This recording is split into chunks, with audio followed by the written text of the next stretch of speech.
Welcome to the Bioptimizers Awesome Health Podcast. And now here's your host, Wade T. Lightheart.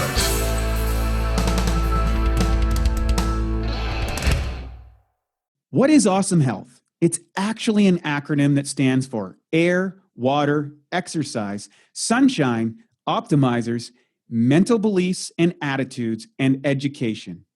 These are the pillars of peak health, and my team and I have created a free 12-week course that you can use to transform.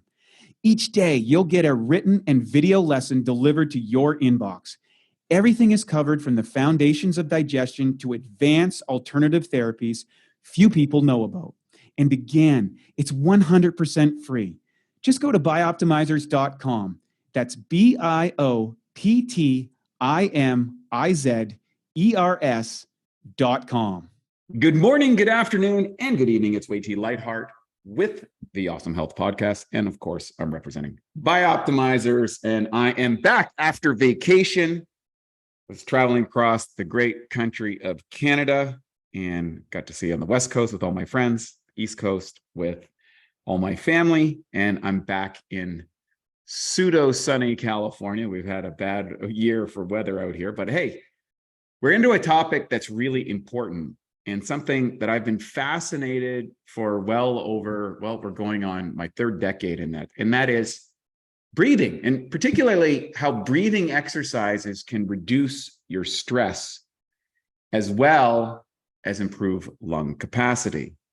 And today we have A Carbone, who is a passionate professional about the future of digital health. He works towards breakthrough solutions that further the medical industry in metabolomics. I'm going to talk about that, what that means, pulmonary therapy, and speech pathology. I have a little bit of speech pathology, so now I'm conscientious of that. I got these new Invisaligns to make my teeth straight and beautiful. So I have a bit of a speech pathology myself. He's an inventor, business builder, technologist, and blessed to be a husband and father. We're talking about his kids who are on the surfing circuit and all the demands that takes. He's the CEO of PN Medical, makers of intelligent medical devices for the pulmonary and speech fields. He serves as lead inventor, overseeing creation of their new device and software, Breather 2. Mark, welcome to the show. Well, thank you so much for having me, Wade. So everywhere you turn today, people are looking at ways to de-stress. And I created a formula called the Awesome Health Formula about 15 years ago, trying to categorize the areas that people should focus on. And Awesome was an acronym: air, water, exercise, sunlight, optimizers, mental beliefs and attitude, education, testing, coaching. It's available on the Bioptimizer site as one of our courses. The first thing is air. In other words, breathing. And I first learned about breathing importance first as an athlete, but then as I got into meditation and practice, there was all these different breathing practices and its correlative aspects on physiology, brain physiology, emotional states, all kinds of interesting stuff. And there's a tremendous amount of information out there, but a lot of people are overwhelmed with information. So can you talk about how you got interested in how breathing could impact, maybe a little bit of background, how you became an inventor and all these sort of things? Because I always love meeting inventors. I think they're really cool people. The whole world is driven by innovation, and innovation is not necessarily easy. It usually comes in the form of a big problem that you're trying to figure out. So how did this whole world start for you in breathing? I'd say I grew up in an entrepreneurial family. I'm first generation American, dad's from Italy, mom's from Germany. So, they came to this country with nothing, and they hustled, both parents did. And it just created that entrepreneurial spirit. So I was always making or doing things. And I really wanted to start my own businesses. So I started really young, typical things as a child. I'm 54 now, and I've spun up a number of companies. And I got into what got me so excited about PN Medical and about the science of breathing was really the stories. So, I married my amazing wife 15 years ago, and her mom actually created this category. It's respiratory muscle training. She created it back in, 1980. She was the first to do this and create a device that would train both sides of the breath independently. So I fell into this, saw what they were doing, and I left for I actually did take a break from being an entrepreneur and went to work one of the big Fortune 100s. And my wife's mom was retiring. And I'm like, hey, sell the company to me. I can take this to the next level, because I've always been inventing. I've been doing software and other devices. And I said, this could, you're just sitting on something so special, where care is going to the home, and we need to create connected devices that, you can see, the doctor can see what you're doing. You can predict an exacerbation 14 days before the patient even knows it. So I just was enthralled with this. And when I learned what I really learned, I took breathing for granted. And just like most people, when you're doing fine, most of us get on just fine. And you don't even notice the slow deterioration, because, your lung capacity, if you do not monitor it by age 30, it actually starts diminishing. And if you don't work it, you actually take smaller and smaller breaths, less oxygen intake as you get older. And by age 70, a person may never take a full breath ever again in their life. So it's pretty amazing what I learned. And I had no idea that oxygen was it was the core behind so many diseases. I know inflammation is huge, but guess what's behind a lot of inflammation? Hypoxia. So the lack of oxygen also causes inflammation. And you can go without water, you can go without food, but you surely can't go without oxygen very long. So I, stepped into the company. It was highly clinical for all these years in the medical space. When I took over 9 years ago, it was pretty much COPD, asthma, chronic heart failure, stroke patients, dysphagia, so swallowing and speech disorders. Doing great in that space, 2 million patients strong now. But then I expanded and said, wait, what can we do with pro athletes and special force operators? What can we do with the 1%ers who really want to just push human performance and, hack their system? Because it's funny, people don't realize that you think that you're getting tired just from, say you're in a sport or you're exercising, you feel like you're fatiguing, but your diaphragm fatigues typically sooner than your arms or your legs do, and you just don't realize it. And then you're pumping all that blood into the diaphragm, and it's now diminishing everything from your external. So it is key. I just learned so much about what it did to save and help make people with illness recover. I saw what it does to people who are top performers, that if they can get 1% better, that is the difference between first and fifth usually. Oh yeah, I think a lot of people underestimate breathing. If I look at high performers, so I was training with some special forces last year, and I do a lot of breathing practice. And although I wasn't that good in the speed drills, I was killer on the shooting drills of pistols. I had only one guy that beat me, and who was like a marksman I'm not a professional shooter, and he's a marksman for the Navy SEALs. And the difference was my breathing, because I had practiced breathing and I could hold the gun straight. And so at distance, that made a big difference. Then again, you look at the top martial arts performers, all about breathing, especially when they're in compromised positions. And then another thing they taught us when they would kind of take us through this really stressful situation. So you do all the training, and they have this way to mess your head up and really get you into the fight or flight. So, and then you get to see, well, actually, I'm really not that good at what I thought I was really cool the last couple of days. And now they've messed with my brains and I'm stressed out and I can't do anything. Yeah. And they talk about how they teach breathing practice with these special operators, because it's how they're able to self-regulate extremely stressful situations. And then, of course, when you get people who are in medical situations, especially if they have anything that's compromising their breathing, various types of diseases and disease states, getting into that breathing space is the difference between life and death oftentimes, and certainly anxiety. So how did that translation, like that what would say, how did you go from, say, that medical world into the high performer world? What was the aha moment that allowed you to say, hey, this is something that we've got to be able to share with these other people or with the general public, as far as the role of oxygen delivery, particularly to the brain? That's one of the biggest predictors of cognitive decline, is how much oxygen you get to the brain. Yeah. Yeah.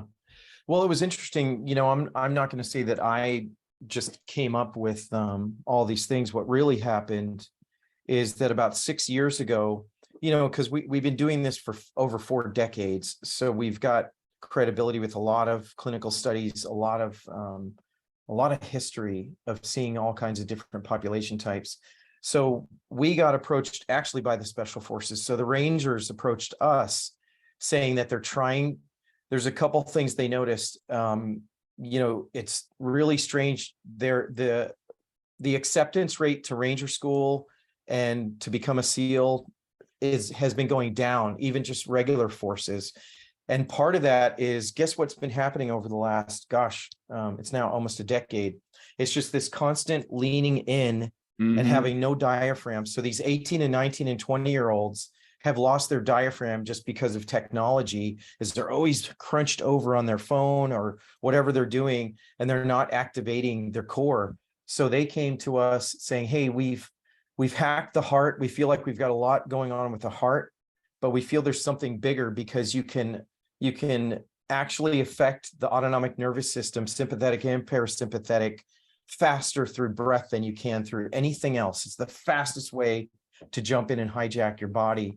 So they said, we want to invent new things that go in tiny little sensors in the nose when they're on the battlefield, so we know what's happening. Just like pro ballers, pro football players have a number of sensors now, NBA guys do, and what's going to happen ahead of time. So they approached us, and we did a study with the Rangers. And pretty simple. We just did breathing techniques, and then we did RMT, respiratory muscle training, with our devices. So we strengthen the inner and outer costals, the diaphragm, all the muscles of respiration, because you have to target and be direct in your training. So basic breathing techniques, protocols that we created, plus the use of our device. We actually knocked the 2-mile run down with the rucksack. So they're carrying a 60-pound rucksack, a backpack, and they have to run 2 miles. It's part of getting in. There's the sniper side, the shooting, the running is one of the 3 main things they have to do.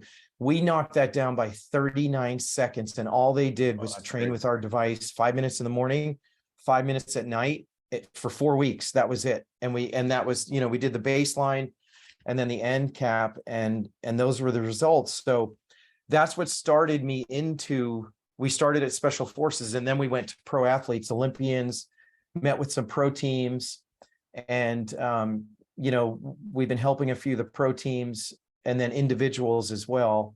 And it's just been exciting to be able to increase performance. So at that athletic level, if we can knock time trials down a little bit, if we can reduce the lactate acid buildup just a few minutes longer, or just 10 minutes longer, or endurance and stamina, if we can affect that in any way. And then a big one, this has been happening because we've done extensive COVID research. And it's funny that COVID research, which was done, we just finished a 2,000 patient study with Mayo. We had all kinds of people. It was athletes all the way to the highly compromised. And we learned so much about stress, sleep, and anxiety through that. And some of the side effects, the good things about the training we do, is that it does help with sleep. It helps with sleep apnea as well, snoring, and anxiety. That's a big one. So two other things. We also just finished a resilience study with frontline workers, with doctors. The highest paid guys at a hospital are the doctors. And COVID's caused a lot of stress, a lot of anxiety, a lot of, they're having retention problems. A lot of people are leaving healthcare, actually. There's this mass exodus still going on. So we did a study with frontline doctors at Mayo, and we reduced perceived stress by 18%. And that was a similar study we did with the special forces guys, where they did these breathing techniques, right before you go into surgery. And I can share some of these with you, a couple of the ones that are really cool, if you want me to. Yeah, absolutely. I think that's if you look at a lot of the top performers, you'll see it. A great example is in MMA and in basketball, particularly because they can get those zoom up close-ups, especially in the off rounds or when a guy's like shooting from the free throw line. You notice the top performers have very specific breathing parameters that they're doing to get themselves calm, relaxed, in the centered place under extremely, you're shooting free throws in front of 20,000 people and millions of people online. You're standing there and someone, a total killer is pummeling you, and you've had a bad round and you're coming in and you're bleeding and you're not quite all there, and you see the trainers, okay, focus here, deep breaths, so share with us maybe a couple things that people can do that you think is of real value for an ordinary person or an extraordinary person. I don't know if there are ordinary people in a situation that can help them. Yeah, that's a great question. So I'll just focus on some breathing techniques, because what's great is that because we get to work with special forces, we have learned a lot of their techniques along with what we've learned over the years. And then of course, breathing's not new. And I think besides COVID, James Nestor really kicked butt with his book, Breath. He just went so deep. He's an investigative reporter. So I recommend everybody read the book Breath or do the Audible of it. But some breathing, besides what we do with our devices, our protocols, and our technology, some basic breathing techniques. Here's the first one, because sometimes you need something that's instant, like 2 seconds, 3 seconds. So a way to get instant calm, instant peace is you activate the vagus nerve, within a second. And that can be, if you've got no time, you're on that free throw line, you just got to get back to the front of your brain, because you'll go back to the back. I call it redlining, and I'll talk about a redline approach that we do use in the field with athletes. But this one's really quick. It's just a sigh. It's an inhale.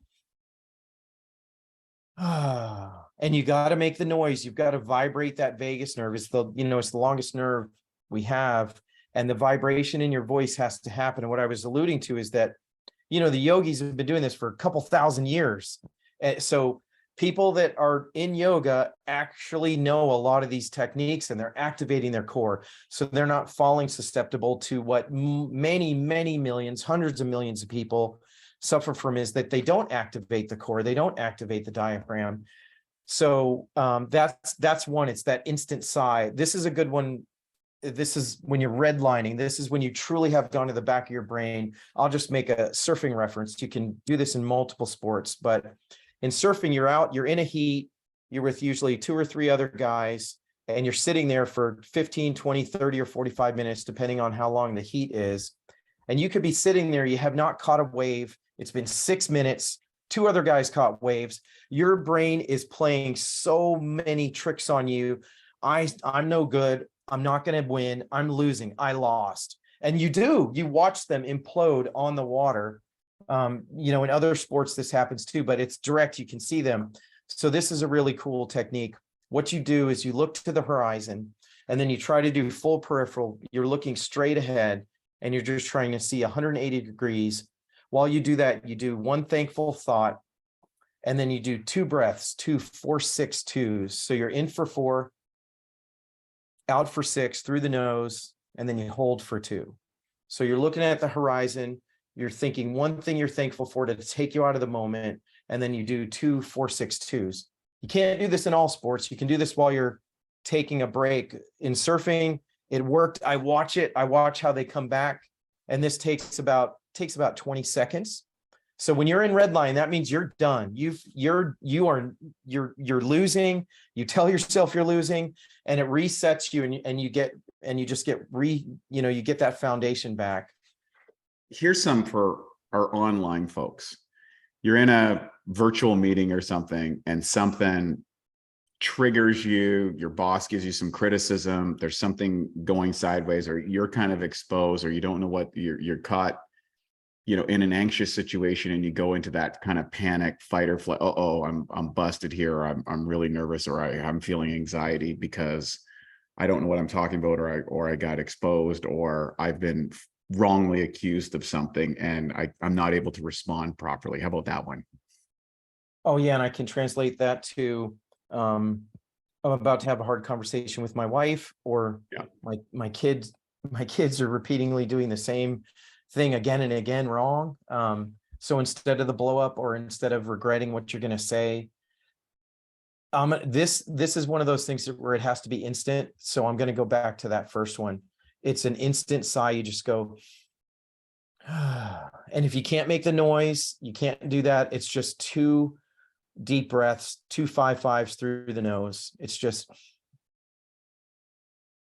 because this is in the moment, and we don't think much when we're in the moment. That's the troubling part, is you may completely forget.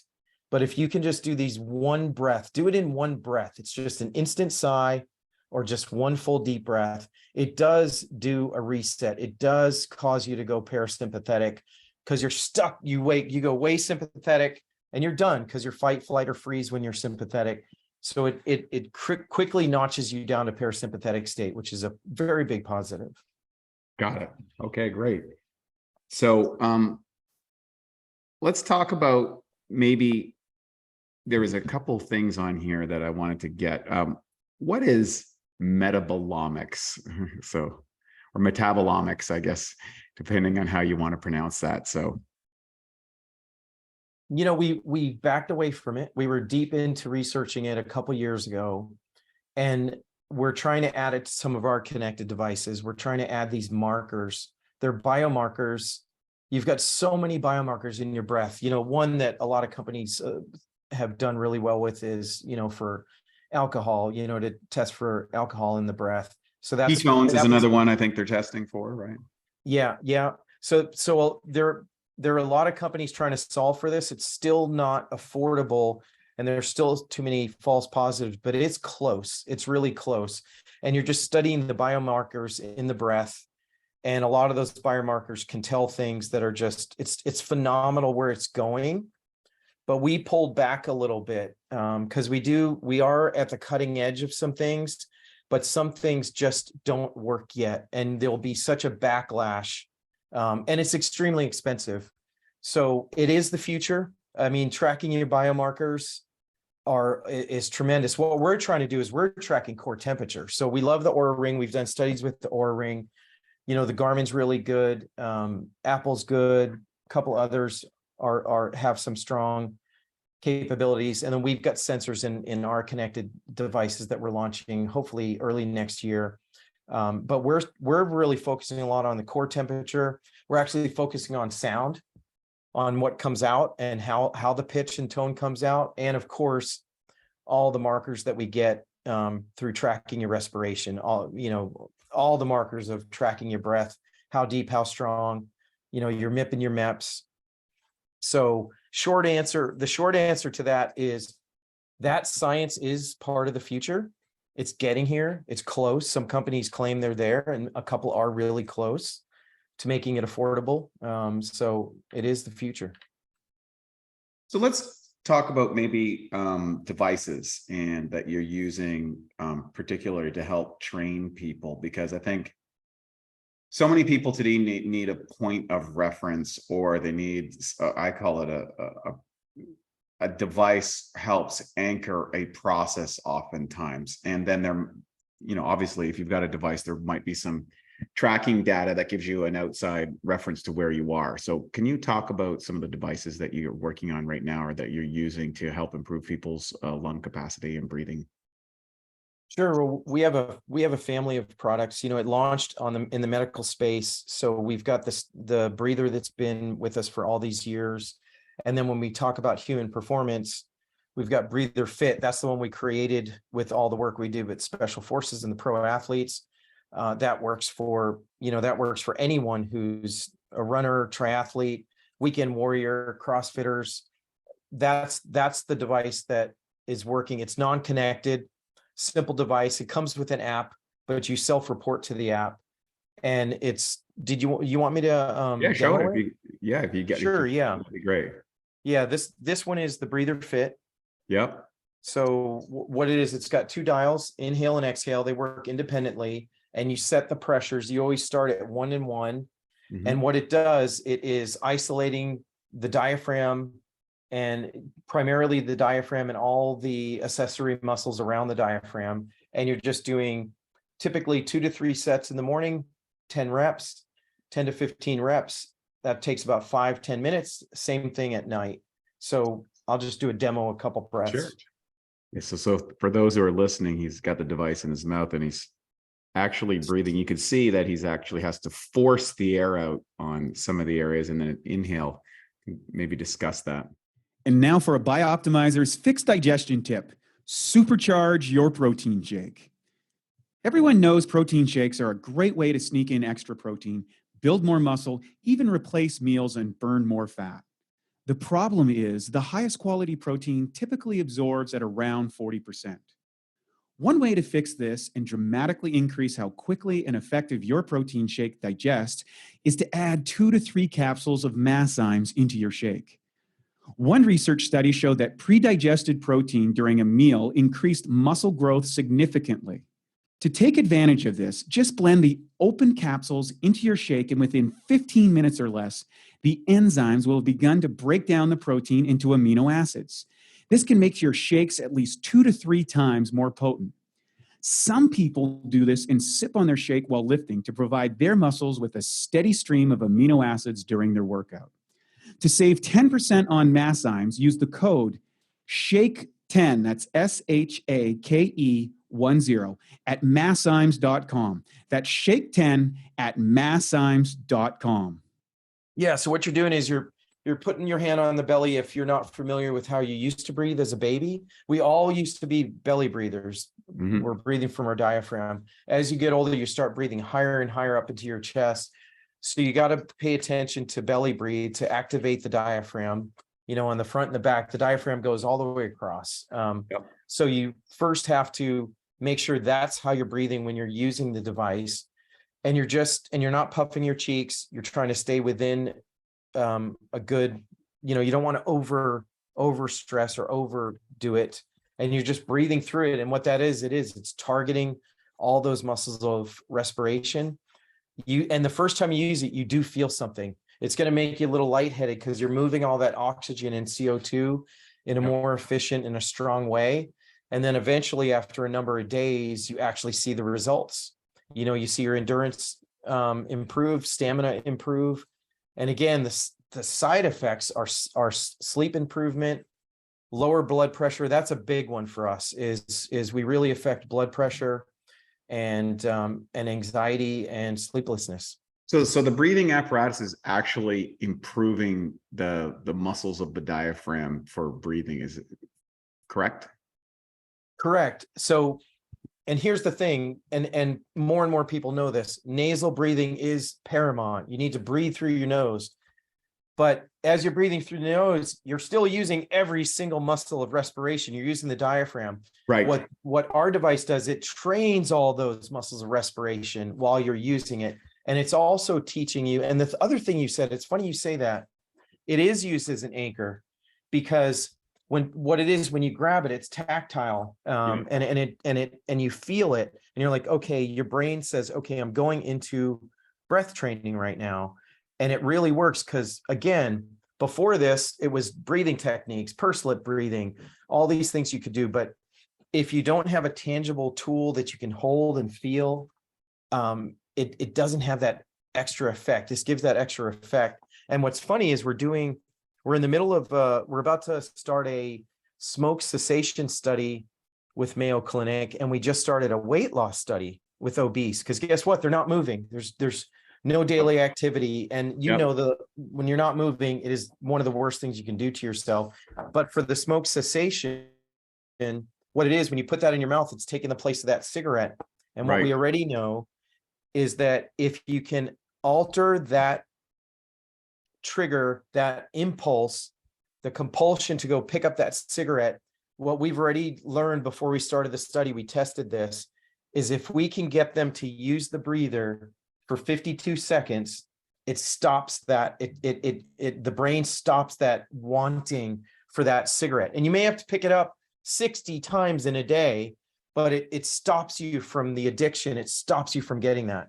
Yeah, that's a really important aspect for those who study neurolinguistic programming and the use of anchors, particularly with brain physiology. And if you're anchoring a physiological state with an external anchor that's related to your body, and breathing is a great one, that's a really powerful movement because the groove is there. So you're just basically taking the smoking behavior and turning it into a training behavior. So it's a double benefit. You're not trying to override the resistance that's already built in the neural pattern. You're leveraging that neural pattern to a more a productive replacement. So very powerful. I think that as a way to help people who want to get off smoking would be huge. Now, there's a flip side to it. This is a real story. My dad, he unfortunately passed a couple of years ago, but about 4 years ago, he started using the breather, the medical one. And he was a smoker. And he said, Mark, I got to tell you, using the breather has helped me smoke better. I actually feel it. So he actually became a more intense smoker. It was hilarious. I mean, I'm telling you, this is real life. He said, I'm breathing better and I can get more in every puff. I'm like, that's my dad. You had to know my dad. He was a character. Right. I love it. That's hilarious. I'm a big advocate of free choice. So that's what you want to do. You want to smoke, amplify your smoking, go ahead. Yeah. So tell me some more devices that you have or use or that can help people improve their breathing performance. Well, sticking on the athletic side, on your listeners seem like they're at, they're more in that alpha level where they're the high achievers. And so high performance matters and human performance matters to them. Longevity, these things really are, these are buzzwords that actually matter. So I think what it is the studies we're doing, and maybe that will amplify and with them, is that we just finished phase 1 of a NATO study with NATO fighter pilots. And what's interesting with them is they're compromised because they're in G suits. Yeah. And it keeps them so constrained, so tight. And you see them, they look, they're physically pretty strong guys and they look as healthy as you can imagine. But when we start the testing on them, they had compromised cores, their diaphragms. And what's happening is the planes are getting too fast. The G suits are not working. And in the F-35, no human can do what an F-35 actually is capable of doing. Right. There are more blackouts. They're having trouble with oxygen. There's a lot of coughing happening. So we did phase 1 of the study, and then of course the war started. Ukraine and Russia. So we're still on pause for the second part because they're all being deployed. But what we learned from them is all we did is we strengthened that diaphragm. They just did the same thing. They did 3 sets in the morning, 3 sets at night with breather fit.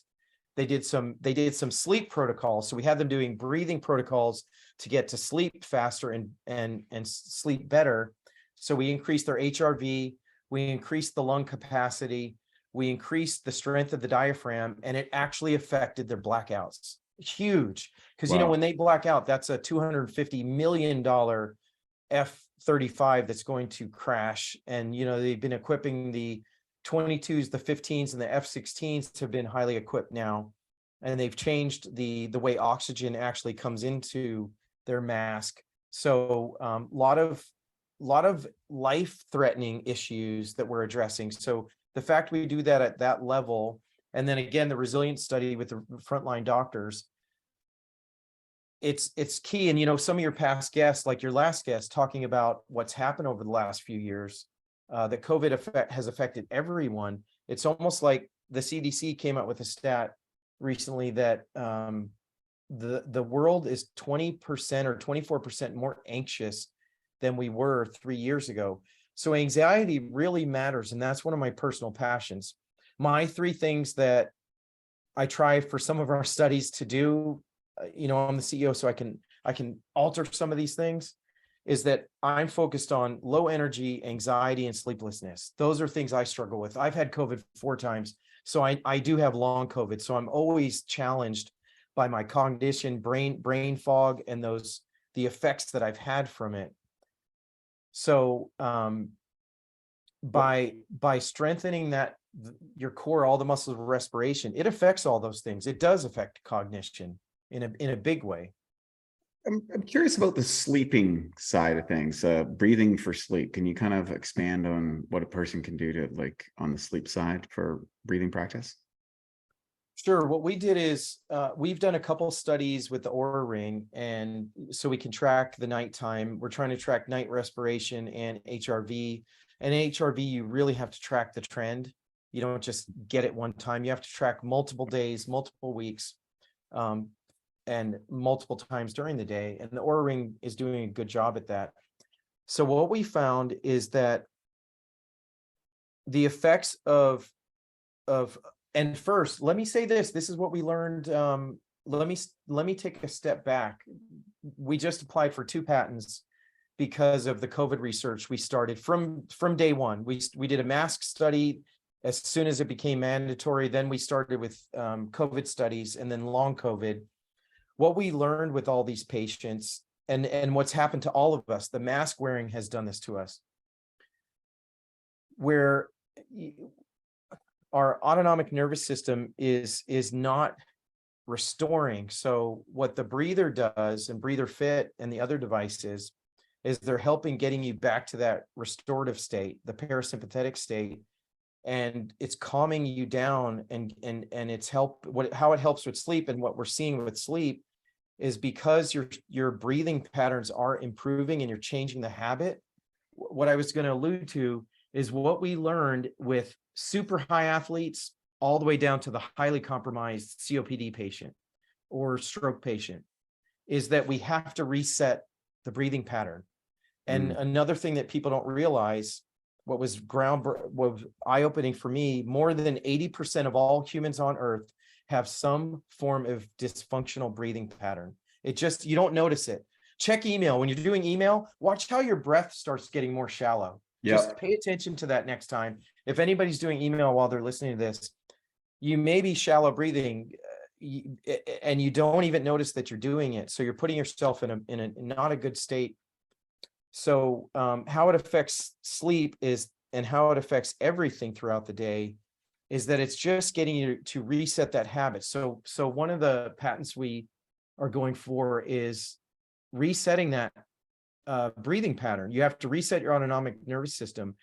And it's pretty basic. I'll give you the simple part of it, is that we now ask everyone to first reset your breathing pattern. And what that is, it's 10 minutes in the morning, 10 minutes at night, and you're just breathing. You're doing a 5-5 pattern, and you're not doing anything. You're not falling asleep. You're just inhaling for 5, exhaling for 5 through the nose. Do this for 10 minutes. You can go into a meditative state.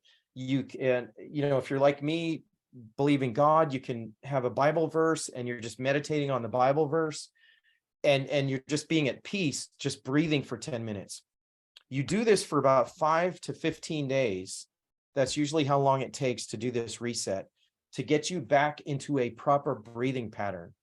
So what we learned, we thought, oh yeah, use our devices. All you need to do is RMT, respiratory muscle training. It's the best thing. It saves and cures everything. No, it doesn't. I learned the hard way, and we learned it definitely in the COVID testing. And then we started doing it to athletes, and it really worked, is that,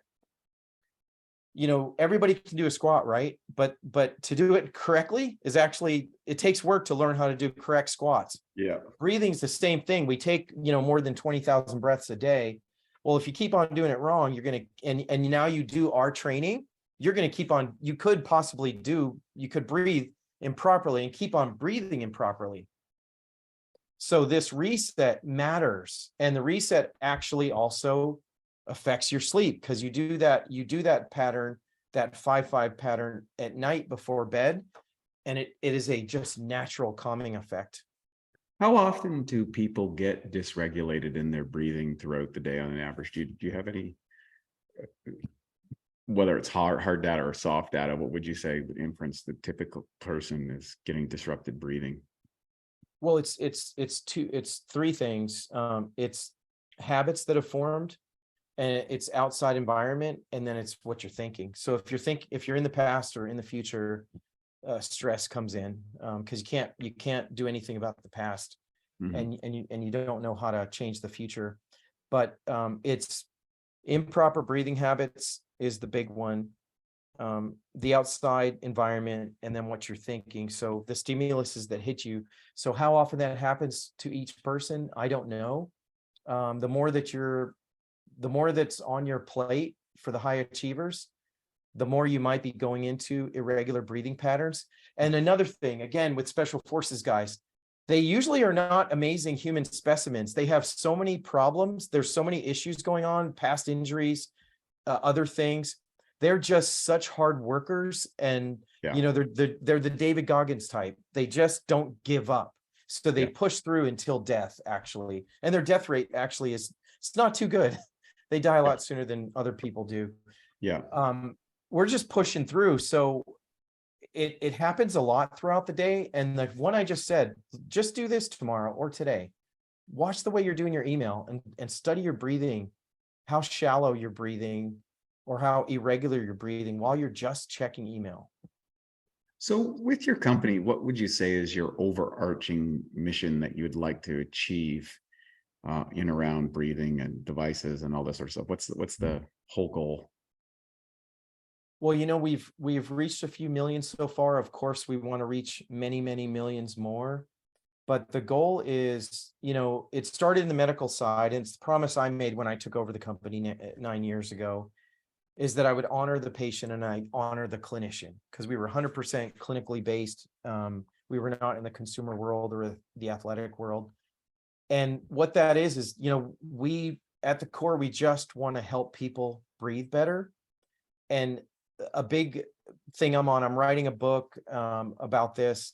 And if people knew more about why and the issues around breathing, that inflammation, oxygen, longevity, blood pressure, anxiety, sleeplessness, low energy, like I was saying, breathing affects all those things. So if I could bring awareness to the world, and I don't care if they use our device or some other device, even if they use our app, and other competitors don't have one, use our stuff, use all of our stuff for free. I'm just trying to help people be more aware that you think you were dying from a heart attack or other things. But again, at the core of so many diseases, almost all, is the improper exchange or the inefficiency of how you move oxygen and CO2. How you move those gases matters tremendously for your life. That's very powerful information. So if people want to get one of these breathing devices that they're saying, hey, I'd like to kind of up my breathing and improve my respiration and my anxiety and sleep better and my overall performance, where would they go? How do they find out about it? Where can they get information about this? I think the easiest way is you just search for the breather. That usually gets you either to Amazon or to our site. Our site's got all the education, all the training, all the free training and videos, but just search the breather. Yep. And you should find it. Okay, great. So the breather, and of course your website is? It's either thebreather.com or pnmedical.com. Yeah, thebreather.com or PN Medical. That's PNMEDICAL.com. This is an area that I think is really underappreciated. And, I always say breath is the first thing you do when you get on the planet. It's the last thing you do before you exit. And your life is in between those two important breaths, the inhale and the exhale. And essentially we're living and dying every single moment. Like if you stop breathing, that's it. It's over. It's done. You're finished. And so we're kind of walking that balance back and forth on a day-to-day basis and not even thinking about it. And the quality of your breath is definitely correlated to the quality of your life. So if your life is not where you think it could be, or you'd like to improve maybe on a great life, then putting some time, effort, and energy in breathing, I think, pays huge dividends. It has in my own life.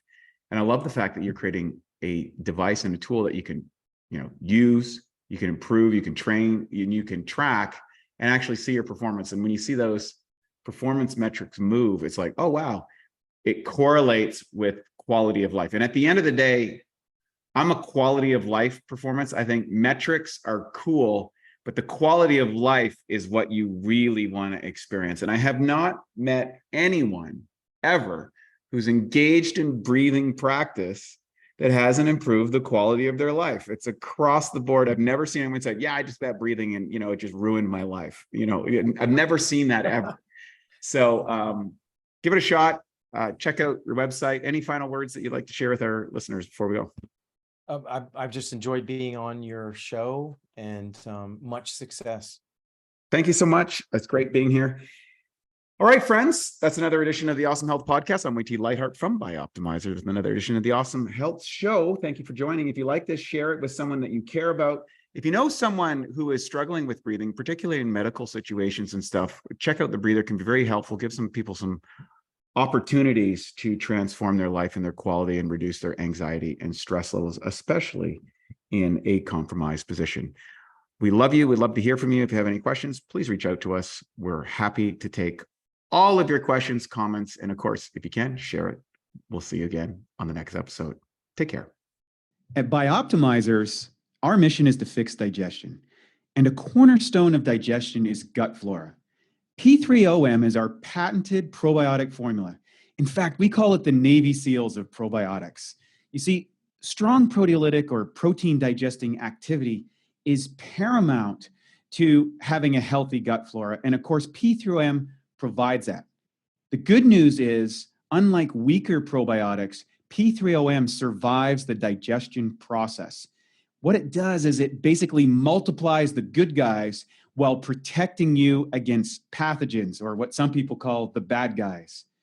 P3OM really helps to rebuild your digestion. And what that allows you to do is to maximize nutrient uptake, energy, and metabolism. To find out more of how P3OM can help you, go to www.bioptimizers.com. Thank you for listening to the Bioptimizers Awesome Health Podcast. You can find more information at bioptimizers.com.